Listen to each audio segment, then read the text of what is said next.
पंकज शर्मा जी मुरैना से। राधा वल्लभ श्री श्री हरिवंश महाराज जी। महाराज जी, रामचरित मानस में तुलसी बाबा जी ने लिखा है कि जन्म विवाह मरण गति सोई, जहां जस लिखा तहां तस होई। महाराज जी, व्यक्ति का जन्म मृत्यु और विवाह पहले से निश्चित है, फिर महाराज जी सुयोग्य पति या पत्नी की प्राप्ति के लिए भगवान शंकर या माता अम्बा जी की आराधना। भावी मेट सके त्रिपुरारी, ये भी तो लिखा है। जो तप करे तुम्हारी कुमारी, तो भावी मेट सके त्रिपुरारी, ये भी तो लिखा है रामचरितमानस में। तो इसमें संशय क्या? अगर भगवान शंकर की आराधना की जाए, अम्बा जी की आराधना की जाए, तो जो भाग्य में लिखा हो उसको मिटार करके नवीन लिख सकते हो। भगवान है, जो तप करे तुम्हारी कुमारी, तो भावी मेट सके त्रिपुरारी। यदि तपस्या की जाए और भगवान शंकर को प्रसन्न कर लिया जाए, तो हमारे जो भाग्य में लिखा है उसको मिट सकते हैं। इतना तप होना चाहिए। हाँ, भजन तप के द्वारा ही तो भाग्य मिटेगा, ऐसे थोड़ी मिटेगा। तो इतना व्रत उपवास करके भगवान का नाम जप करना, भगवान शंकर को अभिषेक करना, अम्बा जी की आराधना करना, तो उससे सब बदल। भजन करने से सब ठीक हो जाता है। भजन न करे तो फिर कुछ नहीं ठीक होना। जो प्रारब्ध है वही बहुत सुख दुख भोगते हुए जन्म मरण की परंपरा बनी रहेगी।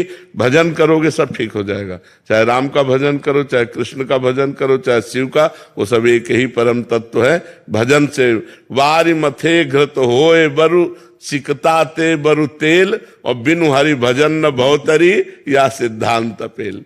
विनिश्चितम बदामि ते नान्यथा वचांस में, हरिम भजन्ति नरा भवसागर तरंत थे। जो भगवान का भजन करते हैं उन्हीं के सब भाग्य बदल जाते हैं, उन्हीं का सब आनंद बढ़ जाता है, वही भगवान को प्राप्त होते हैं। राधे राधे महाराज जी। महाराज जी, क्या किसी का मन रखने के लिए छोटे छोटे झूठ बोल सकते हैं, जैसे छुट्टी लेनी हो या फिर घर वालों से? वैसे झूठ बोलना तो चाहे छोटा हो चाहे बड़ा हो निषेध ही है, पर मानता कौन है? कलयुग में ऐसा प्रभाव चल गया है, झूठा ही लेना, झूठा ही देना और झूठा ही भोजन, झूठ चबेना। झूठ की बाहुल्यता कलयुग में हो गई है। झूठ बोलना काफी तो मोबाइल ने बढ़ा दिया है। बोले कहाँ हो? वो बोले इस समय हम आगरे में हैं, और बगल घर में। वो झूठ बोल रहे हैं ना। बोले कह दो है नहीं, झूठ बुलवाता है। काफी तो मोबाइल झूठ बुलवाता है, और काफी अपने जानबूझकर बात बनाने के लिए झूठ बोल देते हैं। तो अगर हम सत्य बोलें तो हानि क्या हो जाएगी?